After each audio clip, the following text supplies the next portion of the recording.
Family always mocked my silly tech jobs, so I bought a mansion and threw a party. They weren't invited to. Watch me prove them all wrong. Every holiday, as usual, I prepared myself for their typical remarks. The insults came with forced smiles and raised glasses. "You always embarrass us," my dad would say, nudging my brother as if I were just some private joke between them. My mom never stopped him. She'd only say, "Try not to say anything strange this time." And every time I'd fake a smile, nod, then go get chairs from the garage or help set the table, like an extra in my own story. I'm Kevin, 34. For most of my adult life, I behaved just as they expected, the quiet, odd one. I wasn't like my brother Ethan, who got promoted, or my sister Dorothy, who constantly talked about her baby. I was the one who drifted through his 20s, jumping from gig to gig, freelancing, trying new jobs, running small side businesses that no one understood. Eventually, things worked out. I never made a big deal about what I did. When I developed apps for small shops, they dismissed it as a silly hobby. When I gave advice to tech firms, they rolled their eyes, asking when I'd get a real job. Even after launching a software business that grew rapidly during COVID, they laughed. "Hire someone? You mean a buddy to fix your website?" Ethan joked at Thanksgiving while Dad sliced turkey like he was on TV. I stopped explaining my work. It wasn't worth it. No matter what I did, I was the family joke, the disappointment they were ashamed of. The final straw wasn't even big. It was Dorothy's 37th birthday last year.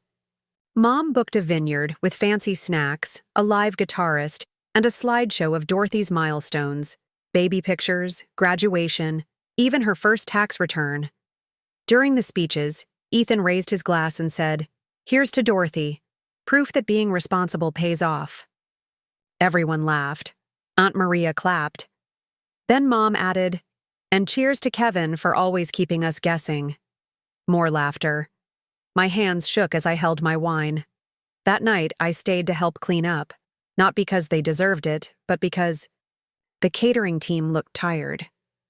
As I loaded chairs into the van, Ethan walked by, smirking.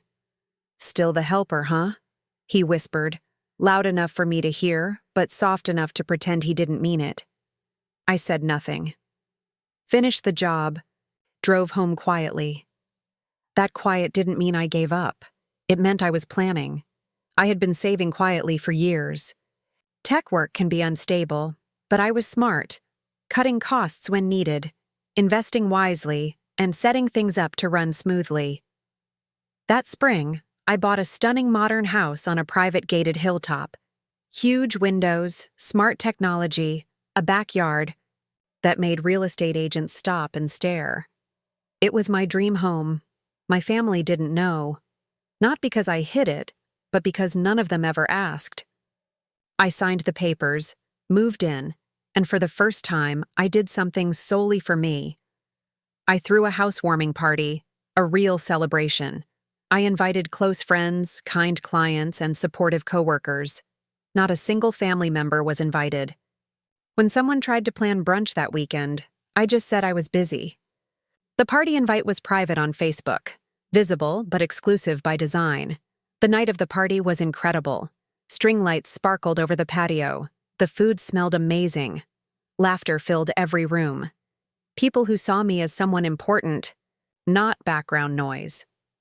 We had music, short speeches, and even karaoke by the fire. I took photos with everyone, smiled by the champagne tower, and gave a brief thank you speech. My old mentor insisted I do it. My friend Stephanie posted a picture of me on the balcony, arms raised with city lights behind me, captioned, "From outcast to empire builder. So proud of you, Kevin." That post started the drama. The next morning, I woke to dozens of missed calls, 7 from Mom, 3 from Ethan, 1 from Dorothy, and 1 from an unknown number, Aunt Maria.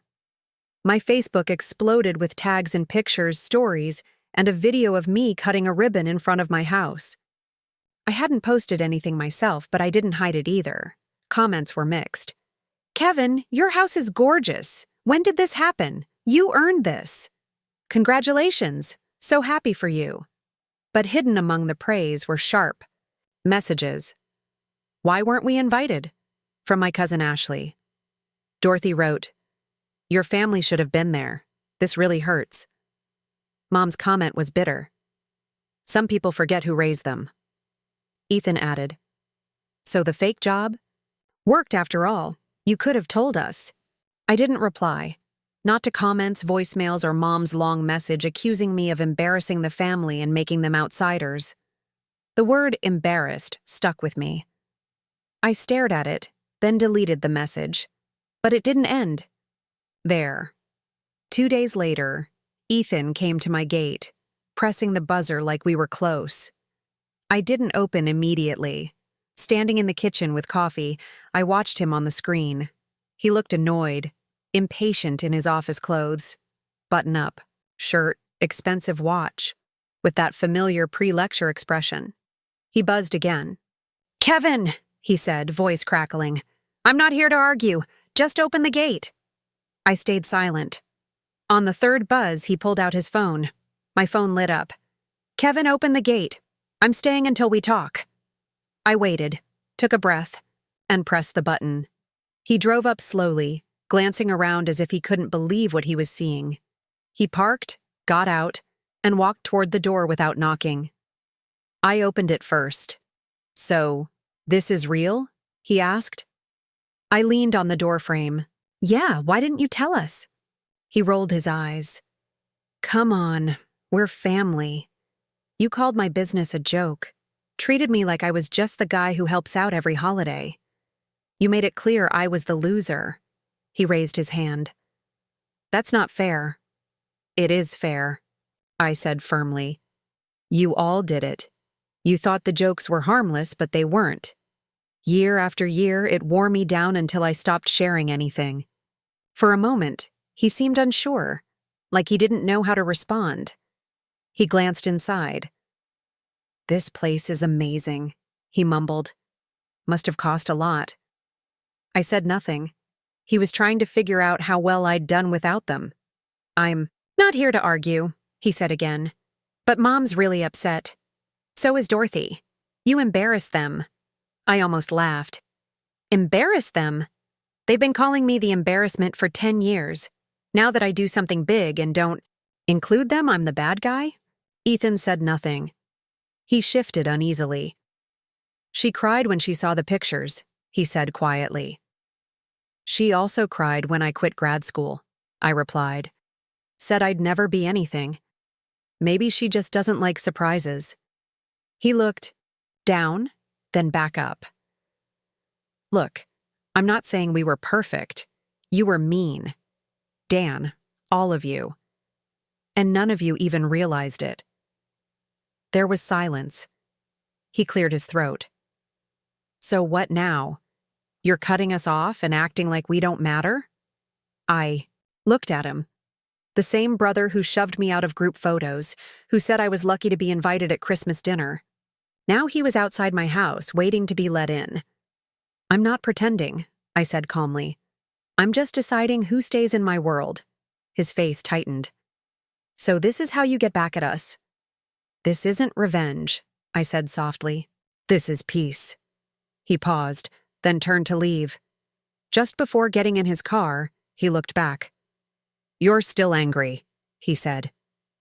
Even a fancy house can't fix that. You're still full of yourself. Throwing parties won't change it either. Then he drove off. Later, I got a text from cousin Ashley, a screenshot from a group chat I wasn't part of. Mom had written, I don't know why he's acting like this. We raised him, didn't we? Maybe he just likes making us look bad. Dorothy replied, He's always been strange. Ethan added, Let him enjoy his moment. It won't last. I read that last line again. It won't last. That's when I knew they still didn't accept this was real.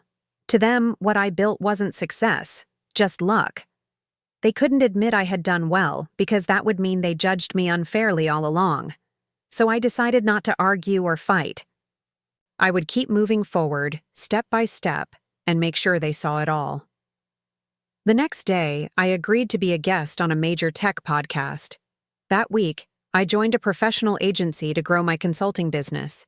I updated my LinkedIn and posted a few pictures from the party. Nothing flashy, just enough to show I was doing well. I didn't care if they liked it or not. I wanted them to understand they were no longer the center of my life. Then, 3 days later, I received something from Mom. Not a voicemail, not a comment, a letter delivered by hand. Inside the thick, cream-colored envelope, something fit for a wedding or a court notice, were 5 handwritten pages. I almost didn't open it. Part of me wanted to shove it in a drawer like so many things before, too tired to deal. But curiosity won.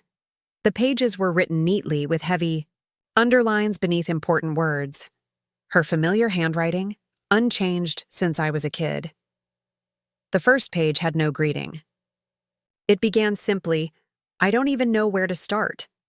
I leaned back in my chair, put my phone on silent, and let my coffee go cold.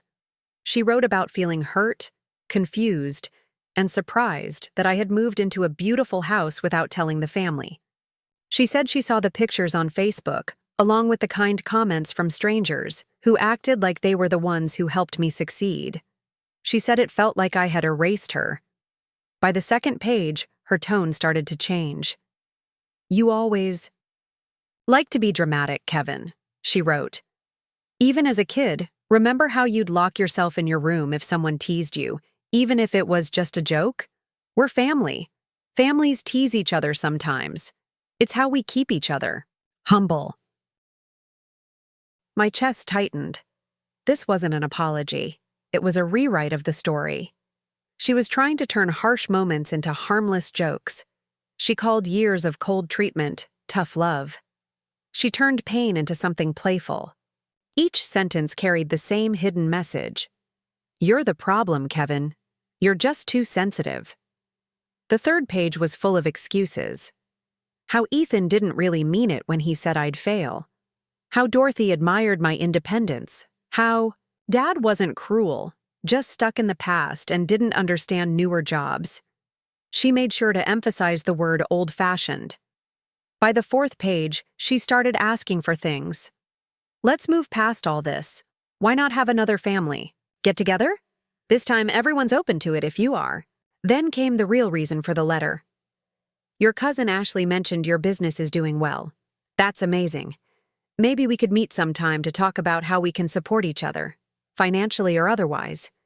You've always been smart with money, and there are a few things we've been struggling with that you might help us figure out." That's where I stopped. The rest of the letter weighed heavy in my hands, but I didn't bother reading it. I already knew how it would end, probably with, "We miss you, you're still one of us," and maybe a, "Please get back to us soon." I stood and walked to the window. The party lights outside still swung gently in the wind. The champagne. Glasses were gone, but the feeling remained. Memories of laughter, of people cheering for me, not just tolerating me. That's when it hit me. This wasn't about healing old wounds or love. It was about power. For once, they didn't control how I showed up. I wasn't Kevin the helper, the odd one out, or the shameful one. I was Kevin, the one who made it on his own. And they couldn't stand that. I sat down again and looked at the envelope. One more page remained. I forced myself to read it. "We'd love to come see the house, maybe bring a bottle of wine, take some photos, show people how proud we are of you. I think your dad would really like that." My jaw tightened. That wasn't about reconnecting. It was about showing off, looking proud now that it benefited them. That night, I didn't reply. Instead, I scanned the letter, saved a digital copy, and lit a fire in the backyard. I poured a drink and watched each page curl into ash. 2 days later, Dorothy tagged me in a Facebook post. A family dinner photo, everyone smiling, with the caption, "Some people forget where they come from, but we still understand what true love looks like." The comments were overwhelming. Aunt Maria wrote, "Family first, always." Ethan added, "No egos here, just real connection." Mom said, "Amen to that." Then, far down the list, someone I hadn't spoken to since high school commented, "Didn't Kevin just have a party last week? Didn't see any of you there." That comment disappeared within minutes. I didn't reply or repost. I watched quietly because I knew something was coming. A clear public moment. I was going to make sure they noticed. I didn't respond to Dorothy's post or message. I didn't text anyone, not Dorothy, Ethan, or Mom. I let them keep. Pretending nothing had changed. Pretending they were still the center of my world. Pretending I still revolved around them. While they focused on their story, I got to work. About a month earlier, a local magazine had reached out to highlight rising business owners. They wanted to write about me, my tech work, how I help small companies, my background. I had said no at first, not wanting attention, but now I called them back. We scheduled an interview for the next week. I didn't dress up or prepare a speech. I spoke honestly about years of freelance work, late nights building something, from nothing, ignored by people who only believed in one version of success. I didn't mention my family, but their presence was there, between pauses, in what I left unsaid. The article published with the headline, "From Failure to Founder, How One Local Underdog Quietly Built a Seven-Figure Company." It included a photo of me on my balcony, city lights behind me. The caption read, "Kevin Grant, 34, says he never fit in and finally stopped trying."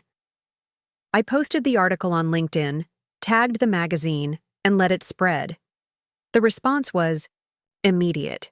Clients reached out, recruiters sent messages, old classmates wrote, "Congrats." Even one of my college professors commented, "You always had talent, Kevin. Your final project was ahead of its time." But the message that hit hardest came 3 days later. My dad sent a brief, cold text, exactly what I expected. "Read the article. House looks nice. Would have been nice if we were included. Let me know when we can visit." I didn't reply. The next day, Mom called twice, then a third time. I didn't answer. Then Dorothy sent a text. "Can we talk? Just the two of us?" That was the one I replied to. We agreed to meet at a coffee shop near the neighborhood where I grew up. A neutral place. She was already there, a latte in front of her, stirring it slowly as if waiting for courage to appear in the foam. "Hey," she said softly. "Hey," I replied. We sat quietly for a moment. Then she took a deep breath. "I know we were terrible. I won't deny it. We never gave you the respect you deserved, and that was wrong." I nodded and let her continue. "I think part of it was jealousy, maybe fear. You didn't follow the usual plan. No grad school, no wedding, no perfect Instagram life. And when it started working out for you anyway, it made people nervous." I didn't expect that honesty. "But Kevin," she said, "shutting us out like that, the party, the photos, the article, it made us look like strangers." I leaned forward. "That's because you are. You stopped being my people a long time ago." I had never had the courage to say that before. Every time you laughed at me, left me behind, or treated me like a mascot instead of family, you pushed me further away. She looked down and clenched her jaw. "So that's it? We're just cut off now?" "No," I said. "But things are different. I'm not begging to be accepted anymore. I'm not giving free emotional passes to people who question if I matter." She nodded slowly. "Then what are the rules?" I took a sip of coffee. "You don't speak for me. You don't show up unless I invite you. And if you want to be in my life, you do it with respect. No jokes at my expense, no rude remarks, no asking for help disguised as family bonding." Her eyes welled up, but she didn't argue. "Okay," she said quietly. "I understand. We talked for about 20 more minutes. It wasn't warm, but it was honest. More than I'd had in years. She didn't ask for money or a visit. She simply asked, "Can I try to do better?" I said, "Yes, but I meant we'll see." Then came the backlash. 2 weeks later, Dad tried to arrange a family dinner, just the 5 of us, at a restaurant.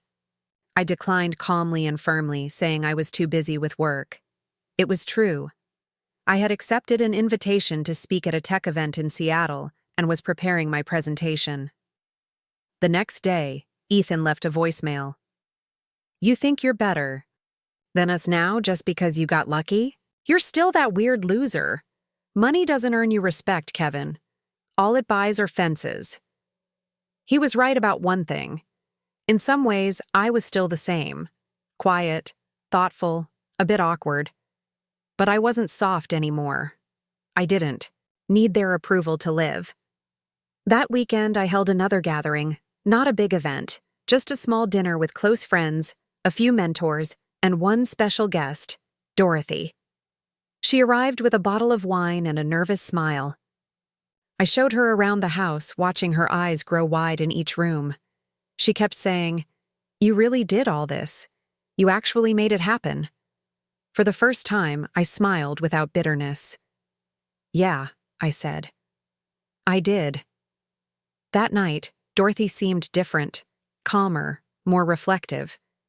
I noticed her pausing in my office, looking at the whiteboard full of notes, the awards, the framed articles.